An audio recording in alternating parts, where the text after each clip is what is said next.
Do you believe that there are beings that only appear when you think you're safe? I didn't until a mild Friday afternoon in Portland, Oregon. It was around 5:30, and I had just finished work, my mind still steeped in the smell of office coffee.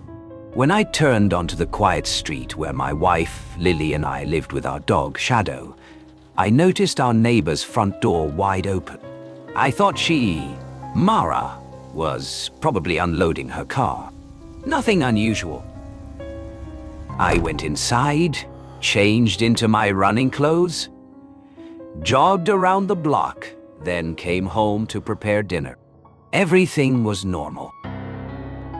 Only when dusk began to fall did I sense that something was wrong. I was taking Shadow out for his last walk of the day. The late autumn sun lingered weakly on the treetops, tinting the narrow street a faint orange. The breeze carried the scent of wet leaves, damp wood, and earth. After the morning's drizzle, Shadow bounded around, nose twitching at the air, ears perked, tail wagging happily. I loosened the leash and let myself enjoy the calm after a long day. But when I looked up, my heart tightened. Mara's front door was still wide open. Her small gray car sat in the driveway, but inside, everything was swallowed by a thick darkness, as if the house itself had devoured the day's last light. I froze for a few seconds, telling myself it was just a shadow from the living room, or maybe the sunset playing tricks. But the chill crawling up my spine didn't go away. I hesitated, gripping the leash tightly, then crossed the street. Mara was in her 20s, lived alone in that small house. I took a deep breath and called softly, "Mara?" "It's Ethan, your neighbor." No answer. I took another step, but Shadow stopped. His body stiffened, tense as a drawn wire, ears upright, eyes locked on the dark inside of the house. I tugged the leash gently, but he didn't move, paws planted firmly on the damp asphalt. His breathing matched the pounding of my heart, steady but taut. I could feel the faint vibrations through his paws, warning of something unseen.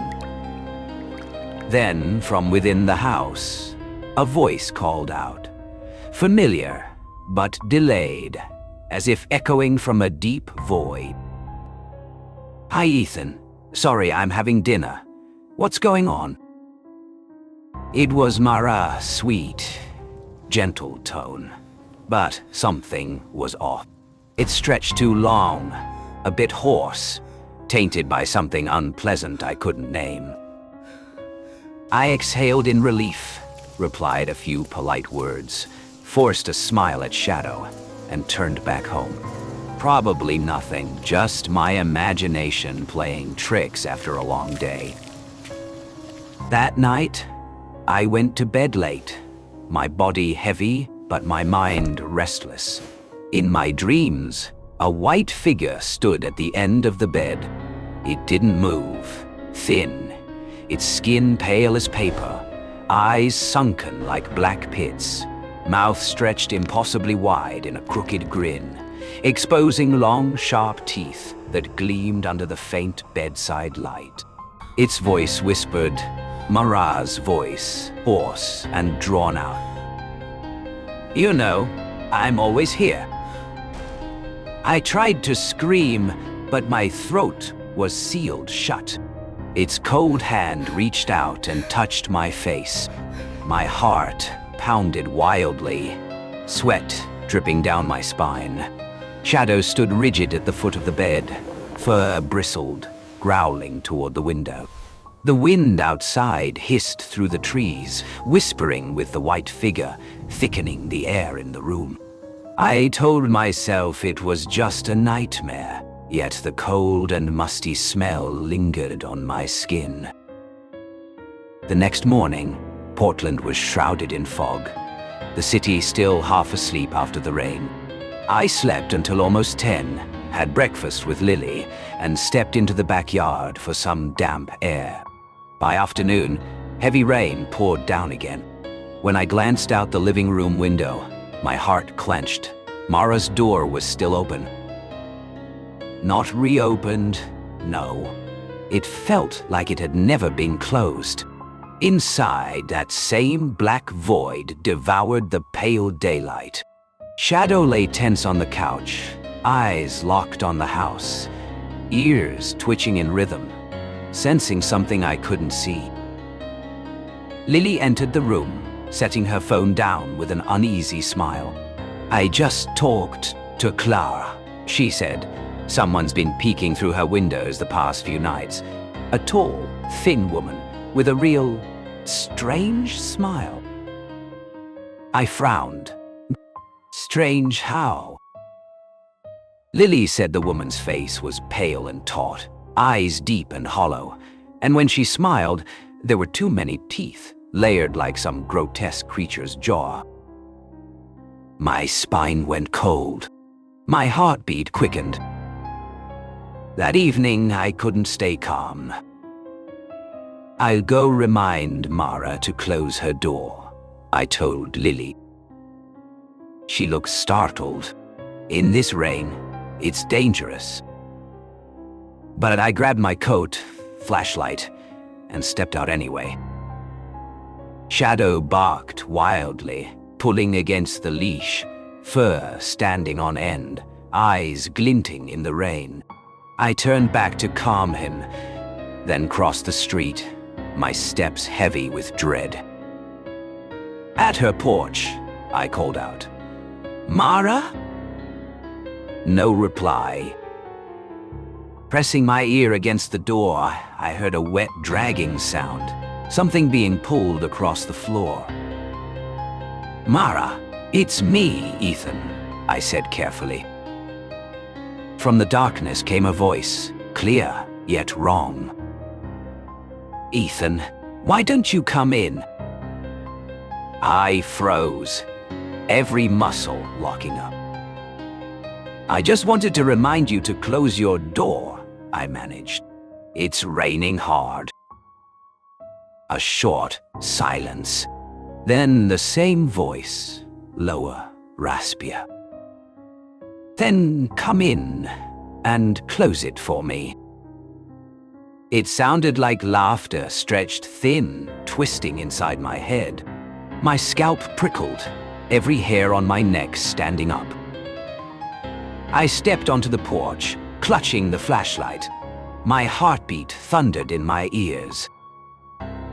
The beam of light vanished into the dark, swallowed whole. It didn't touch a single surface, as if the room itself was empty, endless. Panting, I groped along the wall for a light switch.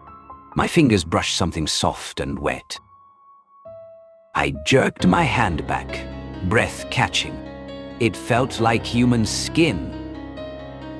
A hoarse laugh whispered right next to my ear. I nearly fell.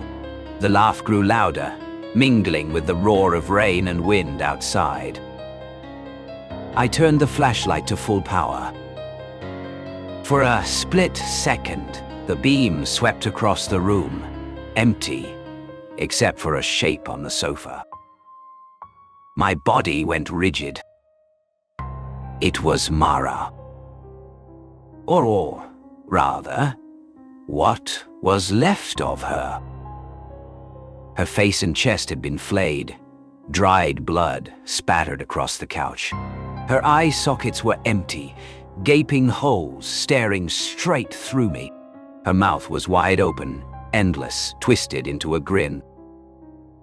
I dropped the flashlight and bolted into the rain, unable to even dial 911.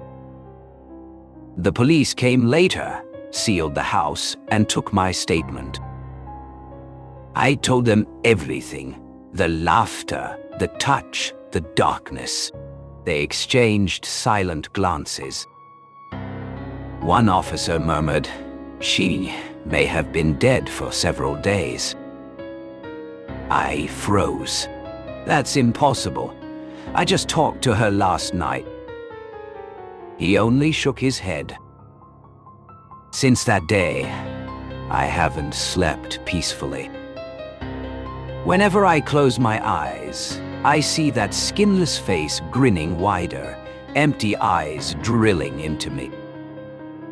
Shadow growls constantly, standing guard by the door, as if something lurks outside. 3 nights later, the nightmare returned, too vivid to be just a dream. I saw Mara, or whatever wore her shape, sitting on my sofa. Her thin, dripping hair clung to her pale face. Empty eyes stared into mine. The raspy voice hissed beside my ear. You saw me, but you're still here. I jolted awake, heart racing, yet the room was still dark. Not a dream. The white figure stood by the window. Its bony arms reached out, wet hair plastered across its face, glowing white eyes fixed on me. You know, I'm always here. The voice rasped again, close enough to feel its breath. When I truly woke, drenched in sweat, I told myself it wasn't real, but I couldn't go back to sleep. At dawn, Lily and I decided to leave Portland. We knew we could never go back to that house. Rain hammered the roof like frantic drums, echoing the white figure in my head. We packed hurriedly, trembling. Shadow walked ahead, fur bristled, glancing at the dark corners as if expecting something to emerge. As I carried a heavy box out of the living room, I saw it in the tall mirror.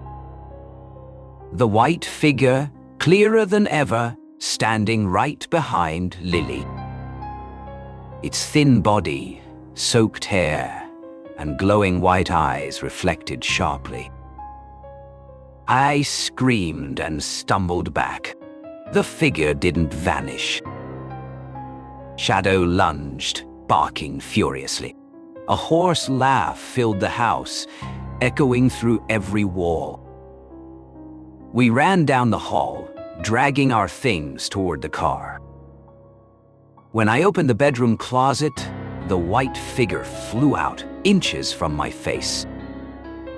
I stumbled backward, pulling Lily with me. Shadow bit into its arm, but his jaws met only mist. It darted across the ceiling, down the stairs, slithering through the dark corners. Its laughter filled the house, tangled with the storm. When we reached the yard, it stood on the porch roof, then slid down to the ground, moving closer as if it knew every step we'd take. Each flash of lightning revealed its eyes, glowing white, its grin warped, hair dripping onto its ashen face. Shadow charged at it, barking madly, but it vanished and reappeared like smoke. At last, we got in the car and sped off through the rain. When I looked back, the white figure was standing by our old window, half hidden behind the trees, smiling that same impossible smile. Shadow growled lowly in the back seat, eyes fixed on the house, as if he knew the figure hadn't left. We moved to a new home, but the haunting never stopped. Every night, I still see it, in the mirror, crawling out of the closet, floating above the bed. Its voice whispers against my ear. You can't escape. I know everything. Shadow still stands guard by the window, fur raised, eyes scanning the darkness, as if it's waiting. Even after moving to another state, I still dream of it, standing at the door of our new home, knocking softly. Shadow survived, but he never barked again. Lily says I need therapy. But I know one thing for certain. Once the white figure chooses you, it never lets go. It follows every step, haunts every dream, its grin ever wider, its eyes ever whiter, and its rasping laughter echoes forever in your mind, reminding you that safety is only an illusion.